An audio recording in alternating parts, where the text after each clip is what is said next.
Masayang araw po, mga ka-PL. Noong opening ng ika-87 araw ng Davao, nag-speech si Mayor Baste Duterte at may matinding babala para sa mga government official na korap at sa lahat ng mga kriminal na kung ayaw nilang magurgor, abay huwag silang maghasik ng lagim sa Davao City. Oh, yan ang mga Duterte. Bagay na bagay maging pinuno ng bansa. Ha? May tapang. Talagang susunod ang tao no? Kita niyo naman ng panahon ni Tatay Digong, napakatahimik. Di ba? Ang droga, hindi man 100% na nawala, pero malaki ang nabawas. Di ba? At higit sa lahat, may pagmamahal at malasakit sa kapwa. Hindi katulad nito nakaupo ngayon sa malaking bahay, mga ka-PL, tinaguri ang Tigre ng Norte di umano. Pero kamusta ngayon? Naging kuting. Kaya naman binansagan na lang siya na weak leader. Ito ang speech ni Mayor Baste Duterte, Bisaya. Sa mga hindi nakakaintindi ng Bisaya, wag ho kayo mag-alala. Sinulat ko na po. Ayan o. Translate ko para maintindihan nyo po. Okay? Pero bago ko lang po ito simulan, makikisuyo sa mga hindi pa po nakasubscribe. Baka naman at paki-click na rin po ang notification bell para updated sa lahat ng upload. At huwag nyo pong kalimutan, paki-like na rin po ang video. Maraming salamat po. Makikisuyo lang. O ito na si Mayor. Huwag na nating tagalan kasi mahaba-haba po itong itatranslate po sa inyo, mga ka-PL. Sa una gubot ang Davao. So natay mayor kani adto, nahimong presidente na to. Stricto kaayo ni siya. Grabe gyud ka stricto. Grabe gyud ka stricto gyud kaayo. So, ang plataporma ana niya wa gyud na nausab. Gikan pa nga sugod, drugs and criminality o corruption lang yun na. Ikibaw manggod mo, di na nato patason ang storya, di lang diri sa Davao, pero sa tibuok nasod, maog yun ang problema nato. Muna, okay, ako may nabutang diri ron, kamo mga kriminal, kung pedophile ka, rapist ka, patyon ta ka. Kung kidnapper ka, holdupper ka, patyon ta ka.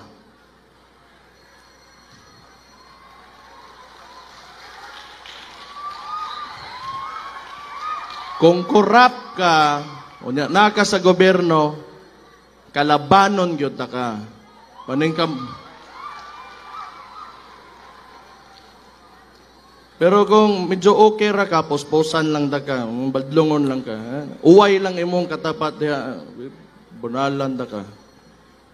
Pero ayaw diri sa Davao. Kato mga namuyo na diri nga medyo okay na, nakasabot na sa dagan, kaning mga bag-ong tubo, kining mga gasod diri para mangitag nahimo man guni karon, ginatawag nato kaniadto ang tao moadtog Manila makipagsapalaran. Kay sa ilahang mga probinsya, walay trabaho, lisod ang kinabuhi, mo na mga to og Manila. Kini man Davao, tungod sa iyang progreso, daghan, sagol man kita diri. Like I said, sagol kita tanan diri. Everyone is welcome. Wala tay ginadili sugtan diri, basta mosunod lang ka sa gusto, sa kadaghanang dabawenyo, nga unsa man, disiplinado tang diri sa atong dakbayan. Yon. Sa mga Bisaya, naintindihan na yung sinabi ni Mayor. Pero sa mga hindi Bisaya, ako magpapaintindi po sa inyo. Ito una niyang sinabi. Noon, magulo ang Davao. Totoo ho yan, mga kababayan. Noong hindi pa si Tatay Digong ang mayor. Grabe, gurguran dito, gurguran doon. Aba, lagana po ang ipinagbabawal na gamot. Pero nung naging si Tatay na ang mayor, unti-unti nawala. Hanggang sa ngayon. Hindi man masasabi ko na 100% na wala na talaga itong ipinagbabawal na gamot, pero kapiraso na lang ho talaga. Meron pa rin mga nakakalusot, pero nahuhuli naman ho agad. Masasabi ko po na tagumpay po dito ang pagsugpo sa ipinagbabawal na gamot nga. At ang gurguran dito, gurguran doon, nawala na ho. Ganyan po ang Davao City noon. Pero ngayon, okay, nasa all right pa. Ito pa. May mayor tayo noon. Naging presidente natin, si Tatay Digong. Estrikto ito siya. Grabe sa pagka-estrikto. So, ang plataforma niya hindi nagbago. Sa simula pa lang. Ano-ano ito? Droga, criminality, at corruption lang. Alam nyo kasi, wag na natin pahabain ang istorya.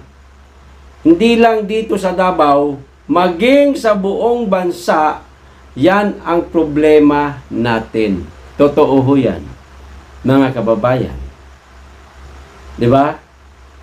Ngayon, ako naman ang nandito, kayong mga kriminal, kung pedophile ka, kung manggagahasa ka, o mahilig ka manggahasa, ayan, gogorgorin kita. Kita nyo na kung gaano katapang si Mayor. Sabi ko nga sa inyo, bagay nga maging presidente ito pagdating ng araw. Baka ito sumunod kay Tatay Digong, mga ka-PL. Sana, wag yung mga weak. Lalo na yung mga pulboronic. Ito pa. Kung kidnapper ka, hold upper ka, ganun din. Gogorgirin kita. Kung kurap ka at nasa gobyerno, kakalabanin kita. Lalo kung tambaloslos ka. Kaya yan, kinakalaban natin si Tamba, mga ka-PL. Di ba? Kurap ba siya, PL? Kayo na po sumagot. Ayaw ko sumagot, kayo na. Eto pa. Pero kung pasaway ka lang, okay lang, pasaway lang. Yung bang pag nalasing lang, nagmaoy. Yung bang makulit lang pag nalalasing, pasaway lang, paluin lang kita ng yantok. Ayan. Second page na, di ba? Mabilis lang. Sabi ko sa inyo mahirap tong trabaho ko na to. Lagi naman akong nagta-translate dito sa mga Duterte. Pwede bang magsalita na lang kayo ng Tagalog?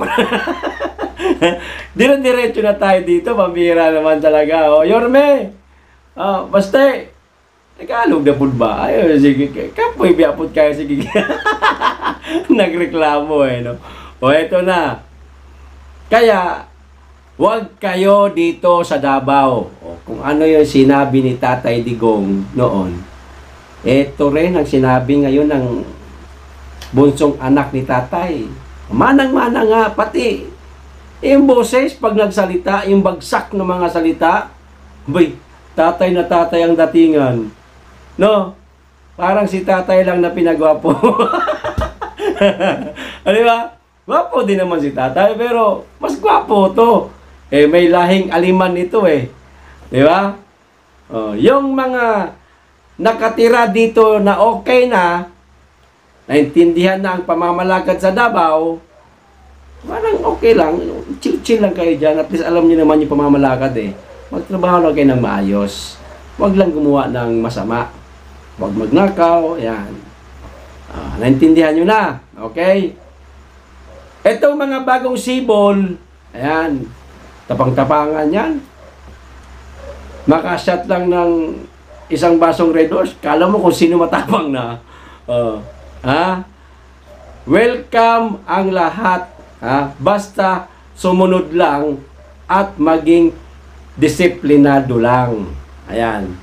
Disiplinado tayong taga Davao. Yon. May parte po siyang sinabi na hindi ko na po sinali dito kasi yung tungkol lang naman po yun sa mga kababayan namin dito sa Davao Region na mula po sa liblib na lugar na gustong pumunta ng Davao City para maghanap ng hanap buhay, trabaho. Yan. Yun lang naman yun. Ito lang yung mga importante ang sinabi ko. Ayan sa mga nagnanais na tumira sa Davao, sumunod lang sa pamamalakad ng gobyerno. Walang problema. At higit sa lahat, maging disiplinado. Kasi kita nyo naman ang Davao, malinis. Yung mga tao, disiplinado. Wala ka makikitang astig dito, yung tapang-tapangan. Wala. Bawal dito yan. Dahil pag ginawa mo yan, palo ng yantok ang aabutin mo. Ayos! Hanggang dito lang po. Maraming salamat sa inyong lahat. Mag-ingat kayo lagi at higit sa lahat, mahalin po natin ang Pilipinas. Be blessed.